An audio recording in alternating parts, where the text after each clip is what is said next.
El espectáculo del Frente Nacional Anti-AMLO, el famoso Frena, ha resultado en muchos casos risible, en otros anecdótico, y creo que hay cierto consenso en la irrelevancia numérica dadas pues sus protestas en vehículos y su campamento por momentos vacío ahí en el Zócalo. Yo no quiero caer en este caso en la descalificación per se, en la descalificación de por sí,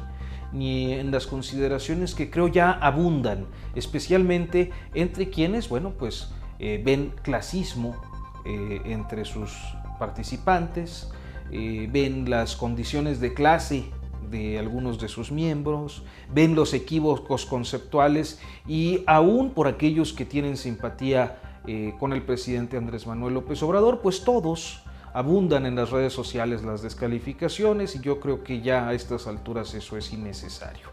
El propósito pues de este comentario es explicar un poco qué es esa formación hasta donde periodísticamente he podido saber y la razón por la que hay que conocer su orientación, sus estrategias, sus objetivos, porque es una formación importante. En principio creo conveniente contarles que se trata de un colectivo de colectivos, es decir, no es monolítica. Ahí hay gente del empresariado mediano y pequeño, hay gente de organizaciones relacionadas con la iglesia, con el sector de la iglesia más conservador, hay organizaciones ciudadanas de naturaleza filopanista y hay colectivos próximos a escuelas e instituciones de educación privada, principalmente religiosa, y algunos comunicadores. Tiene un consejo rector, Frena, que desconocemos mayoritariamente, pero está integrado por alrededor de 65 personas. Es decir, sabemos que hay un moderador y vocero que es Gilberto Lozano, un alto ejecutivo de Monterrey jubilado, que ha participado en distintos movimientos ciudadanos y que hasta ahora ha adquirido una visibilidad como nunca. También que hay gente de la academia como Salvador Mendiola, que hay comunicadores como Pedro Ferriz de Con y Rafael Loret de Mola, el padre de Carlos Loret, gente de la ultraderecha como Juan Bosco Abascal Carranza, entre otros, pero la mayoría son desconocidos en el ámbito nacional, especialmente aquellos que tienen que ver con zonas oscuras, es decir, que no desean visibilidad. ¿Como cuáles? Pues como cierta élite militar identificada solo como Grupo Tlaxcala y cierta élite religiosa relacionada.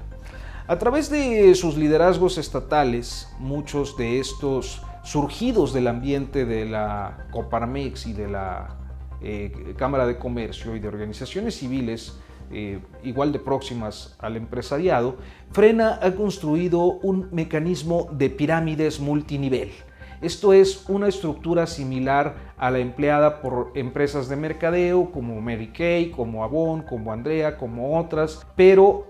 aplicando este proceso con un sentido político. En esas pirámides, además de concertar acciones como las caravanas vehiculares que vimos, como las tomas de plaza, y aún con lo que se pueda decir que son cosas que tuvieron eco en muchas ciudades, así sea mínimo, esas pirámides organizadas en WhatsApp sirven para compartir contenidos en dos sentidos. Uno, subir textos y reflexiones de Gene Sharp, un politólogo estadounidense fallecido en 2018, que fundó el Instituto Albert Einstein y promovió el estudio y las tácticas de resistencia civil pacífica contra dictaduras. Lo otro son los documentos del Foro de Sao Paulo, que es una colectivización de partidos de izquierdas latinoamericanos que en realidad actualmente tiene poco consenso, pero cuyos documentos sirven a Frena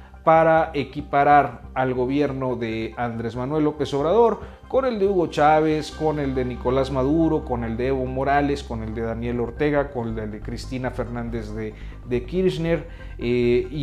las izquierdas latinoamericanas que llegaron al poder y en diferentes casos lo han perdido. Pero esos contenidos se acompañan de hechos que sea por conductas, declaraciones o decisiones de gobierno que el presidente López Obrador anuncia, pues cobran otro sentido. Por ejemplo,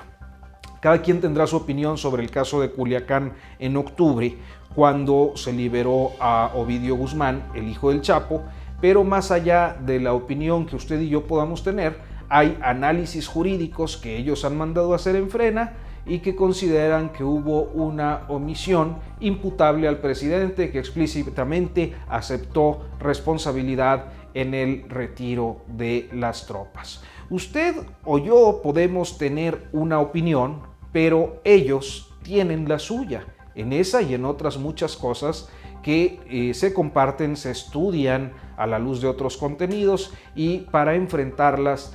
además de la movilización, tienden a acudir a tribunales. El caso más destacado y efectivo, además de estos días, fue pues el de los amparos conseguidos para llegar al Zócalo, y además jurídicamente pues tenían razón, o al menos así lo decidieron los juzgados octavo y séptimo, que ordenaron en ese orden la suspensión provisional del cerco policíaco que había ordenado la Ciudad de México. Aunque hay señalamientos, por otra parte, de financiamiento de magnates como José Antonio Fernández Carvajal, ellos aseguran que son donativos de los propios miembros de Frena. No obstante, vale la pena advertir que entre los que sí están financiando se ubican prominentes empresarios de ascendencia israelita. Y finalmente están sus tácticas. Si bien los documentos de Gene Sharp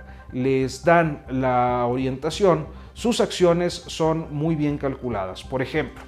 todo el mundo se burló de las tiendas vacías en el campamento, provocaron hilaridad, y sin embargo es preciso establecer que ese campamento es escalonado, de manera que sean pocas o muchas las personas que están ahí. Los acampantes se renuevan cada 5 días a fin de no cansar a sus simpatizantes, que no tienen que volver al campamento hasta dentro de 2 meses, con lo que se garantiza la permanencia sin cansar a sus miembros. En su seno, de manera más o menos transparente,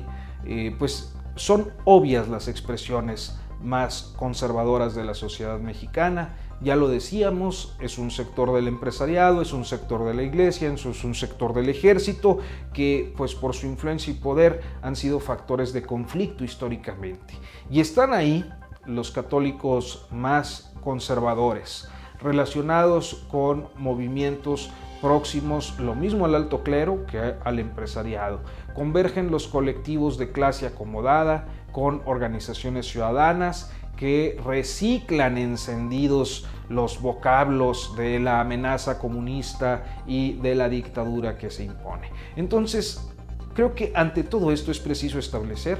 que no es un movimiento menor, que hay que mantener la atención porque es una formación irregular, principalmente por eso. Es decir, es una formación que toma una posición política, pero se ubica por fuera del sistema democrático, que es el sistema de partidos. Y aún no sabemos, después del campamento en el Zócalo, cuáles van a ser